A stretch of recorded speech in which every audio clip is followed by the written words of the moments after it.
Kita menantikan berita Nusantara. Beralih ke berita selanjutnya, pemirsa, sebagian warga Jakarta sempat dihebohkan dengan sebuah video butiran putih mirip salju yang mengguyur sepanjang ruas Jalan Sudirman, Jakarta Selatan. Namun butiran putih tersebut ternyata hanya hamparan busa. Sisa-sisa hamparan busa putih masih terlihat di ruas Jalan Sudirman Sabtu malam. Meski sempat menghebohkan dunia maya, hamparan busa ini tidak mengganggu arus lalu lintas di Jalan Sudirman, Jakarta. Menurut warga, hamparan busa ini terlihat di jalur cepat setelah hujan deras mengguyur kawasan Sudirman. Menurut pengelola proyek MRT, busa putih yang mirip salju itu merupakan material sisa proyek MRT.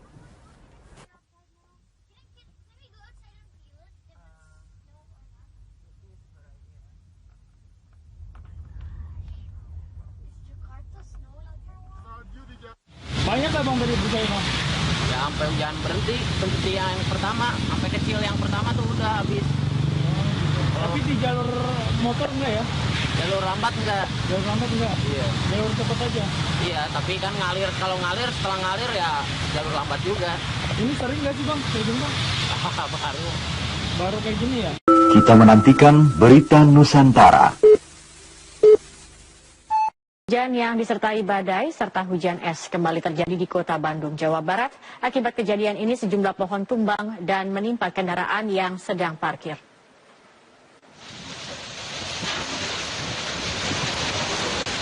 Inilah suasana hujan besar yang disertai badai.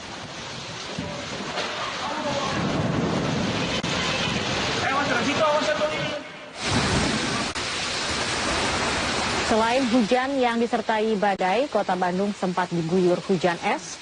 Badai sendiri terjadi di kompleks perumahan Singgasana Pradana Regency yang terletak di kawasan Cibaduyut, Kota Bandung.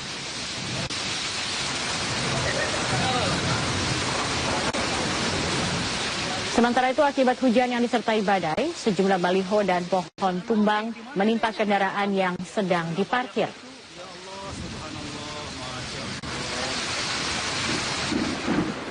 Fenomena hujan es kembali melanda Bandung dan sekitarnya, dan berikut penjelasan Badan Meteorologi dan Klimatologi Geofisika BMKG. Berdasarkan keterangan BMKG, Indonesia tengah memasuki masa rawan badai tropis.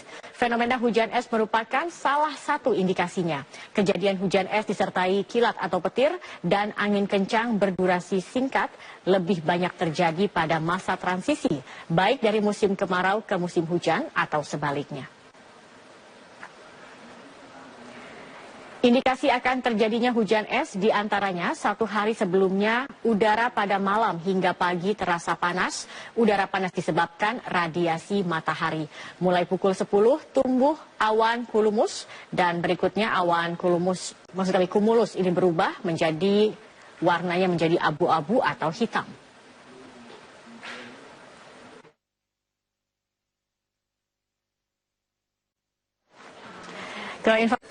Kita awali informasi yang pertama. Dalam beberapa hari terakhir, hujan deras disertai dengan angin kencang, bahkan hujan es melanda sejumlah wilayah di Jawa Barat. Di Bandung, hari ini kembali dilanda hujan es yang disertai angin yang mengakibatkan sejumlah fasilitas umum rusak. Sementara sehari sebelumnya di Depok, Jawa Barat juga mengalami hujan deras disertai angin kencang, bahkan menyebabkan 1 orang tewas tertimpa pohon tumbang.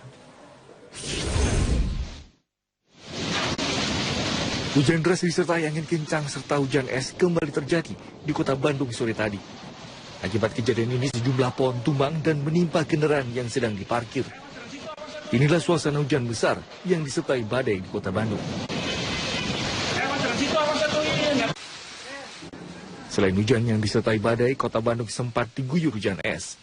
Badai sendiri terjadi di kompleks Singgasana Pradana Regency yang terletak di kawasan Cibaduyut, Kota Bandung. Akibat hujan yang disertai badai, sejumlah baliho dan pohon tumbang dan menimpa kendaraan yang sedang diparkir. Sementara di Depok, Jawa Barat pada Selasa sore juga dilanda hujan deras dan angin kencang. 2 unit mobil tertimpa pohon besar di Jalan Raya Lenteng Agung di dekat kampus Universitas Indonesia Depok.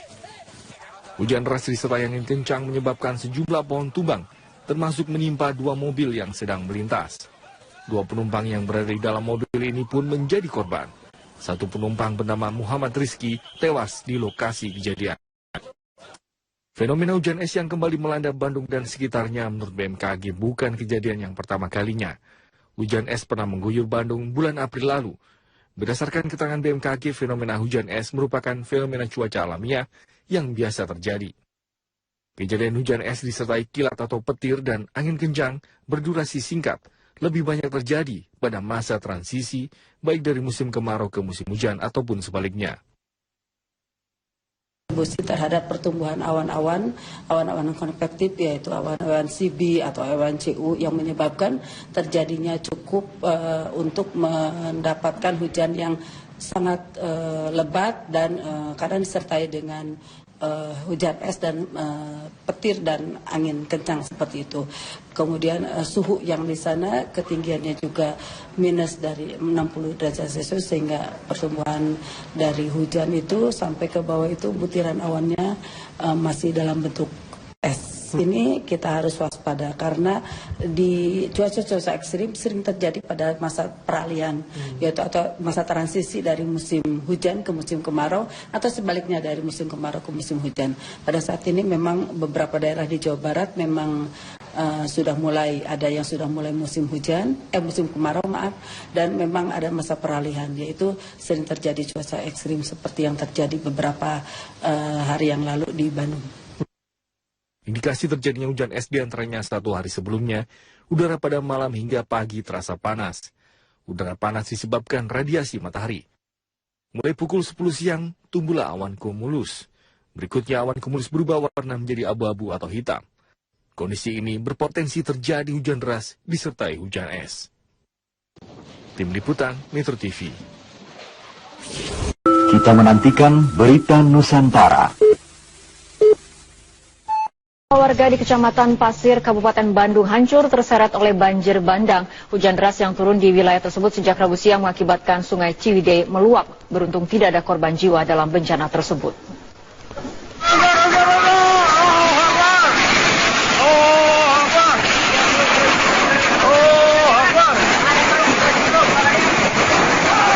Ini adalah video amatir dari warga yang berada di Kecamatan Pasir Jambu, Kabupaten Bandung. Dalam video tersebut terlihat derasnya aliran Sungai Ciwidey yang meluap ke rumah warga.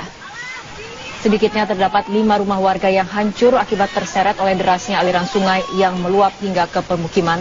Meski tidak ada korban jiwa, data dari pihak kepolisian Polsek Pasir Jambu, akibat musibah tersebut, warga yang terdampak bencana banjir bandang mengalami kerugian hingga ratusan juta rupiah. Hingga saat ini, tim SAR gabungan dan pihak kepolisian masih berada di lokasi untuk melakukan pemeriksaan. Warga pun diharapkan untuk selalu waspada karena intensitas hujan di wilayah Kabupaten Bandung masih cukup tinggi.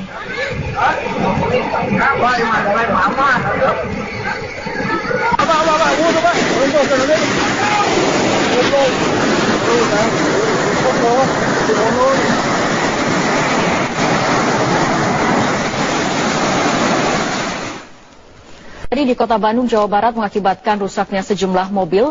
Hujan es juga membuat tiang bangunan ambruk dan menutup badan jalan.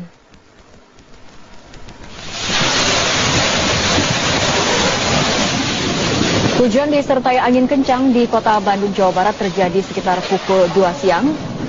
Selain hujan yang disertai badai, Kota Bandung sempat diguyur hujan es. Badai sendiri terjadi di Kompleks Singgasana Perdana Regensi yang terletak di kawasan Cibaduyut, Kota Bandung.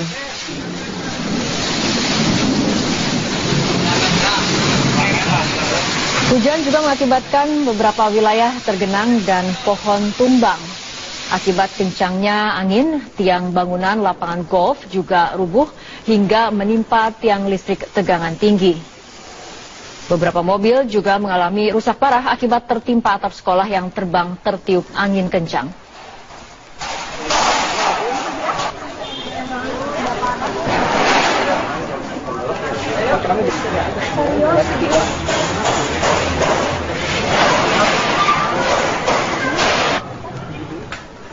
Jalan deras disertai angin kencang, bahkan hujan es melanda sejumlah wilayah di Jawa Barat. Di kota Bandung hari ini kembali dilanda hujan es yang disertai angin yang mengakibatkan sejumlah fasilitas umum rusak. Sementara sehari sebelumnya di Depok, Jawa Barat juga mengalami hujan deras disertai angin kencang, bahkan menyebabkan 1 orang tewas tertimpa pohon tumbang. Hujan deras disertai angin kencang serta hujan es kembali terjadi di kota Bandung sore tadi. Akibat kejadian ini sejumlah pohon tumbang dan menimpa kendaraan yang sedang diparkir. Inilah suasana hujan besar yang disertai badai di kota Bandung. Selain hujan yang disertai badai, kota Bandung sempat diguyur hujan es. Badai sendiri terjadi di Kompleks Singgasana Perdana Regensi yang terletak di kawasan Cibaduyut, kota Bandung. Akibat hujan yang disertai badai, sejumlah baliho dan pohon tumbang dan menimpa kendaraan yang sedang diparkir. Sementara di Depok, Jawa Barat pada Selasa sore juga dilanda hujan deras dan angin kencang. 2 unit mobil tertimpa pohon besar di Jalan Raya Lenteng Agung di dekat kampus Universitas Indonesia Depok. Hujan deras disertai angin kencang menyebabkan sejumlah pohon tumbang, termasuk menimpa 2 mobil yang sedang melintas. 2 penumpang yang berada di dalam mobil ini pun menjadi korban. 1 penumpang bernama Muhammad Rizky tewas di lokasi kejadian. Fenomena hujan es yang kembali melanda Bandung dan sekitarnya menurut BMKG bukan kejadian yang pertama kalinya. Hujan es pernah mengguyur Bandung bulan April lalu. Berdasarkan keterangan BMKG, fenomena hujan es merupakan fenomena cuaca alamiah yang biasa terjadi.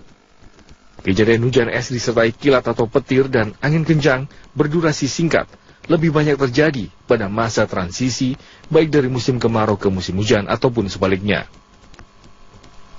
Kontribusi terhadap pertumbuhan awan-awan konvektif, yaitu awan-awan CB atau awan CU yang menyebabkan terjadinya cukup untuk mendapatkan hujan yang sangat lebat dan kadang disertai dengan hujan es dan petir dan angin kencang seperti itu.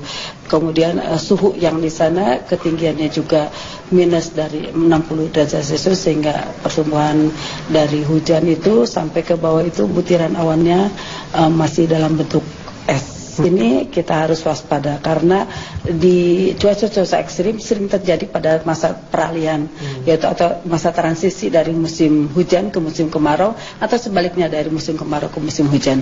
Pada saat ini memang beberapa daerah di Jawa Barat memang sudah mulai ada yang sudah mulai musim hujan, musim kemarau dan memang ada masa peralihan, yaitu sering terjadi cuaca ekstrim seperti yang terjadi beberapa hari yang lalu di Bandung. Indikasi terjadinya hujan es diantaranya 1 hari sebelumnya, udara pada malam hingga pagi terasa panas. Udara panas disebabkan radiasi matahari. Mulai pukul 10 siang, tumbuhlah awan cumulus. Berikutnya awan cumulus berubah warna menjadi abu-abu atau hitam. Kondisi ini berpotensi terjadi hujan deras disertai hujan es. Tim Liputan Metro TV. 1 orang tewas setelah tertimpa pohon tumbang di Desa Sudajaya Girang, Kecamatan Sukabumi, Jawa Barat. Dari hasil rapat terbatas Presiden Joko Widodo terkait dengan rencana proyek-proyek strategis nasional, kami saat ini sudah bergabung bersama rekan Rosalin Asmarantika langsung dari Istana Negara Jakarta. Rosalin, bagaimana hasil rapat Presiden hari ini khususnya mengenai kereta cepat Jakarta-Bandung?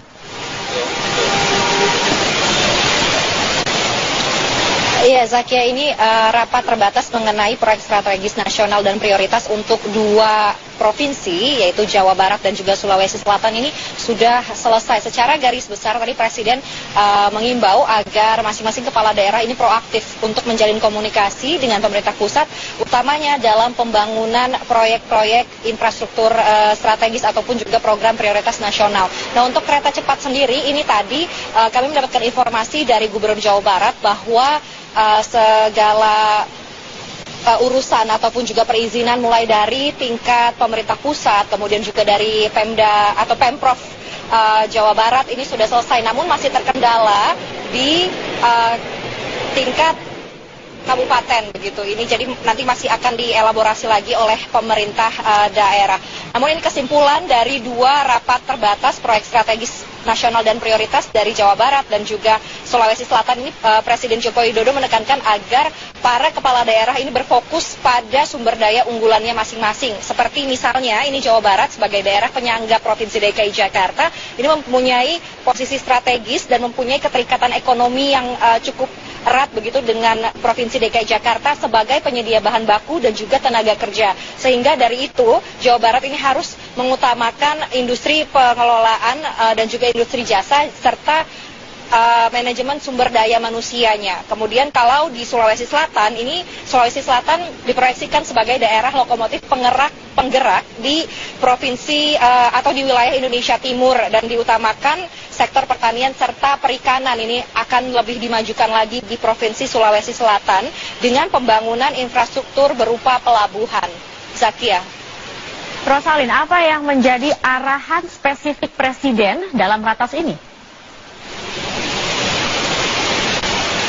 Ya Zakia, ini tadi ada beberapa hal yang dikritisi oleh Presiden Joko Widodo, utamanya ini untuk Provinsi Jawa Barat, di mana Provinsi Jawa Barat tadi sempat diapresiasi peningkatan atau pertumbuhan ekonomi yang terjadi di Provinsi Jawa Barat. Namun seperti yang saya sempat ucapkan tadi bahwa Provinsi Jawa Barat ini sebagai provinsi penyangga dari DKI Jakarta, penyedia bahan baku dan juga tenaga kerja ini sayangnya tingkat pengangguran terbukanya di tahun 2016 ini meningkat dibandingkan dengan tahun sebelumnya atau tahun 2015. Nah, jadi Presiden Joko Widodo tadi mengisyaratkan agar pemerintah Provinsi Jawa Barat ini lebih mengatur lagi atau lebih memperhatikan manajemen sumber daya manusia. Dan berikut ini adalah tanggapan dari Gubernur Jawa Barat Ahmad Heriawan terkait dengan kritik dari Presiden Joko Widodo.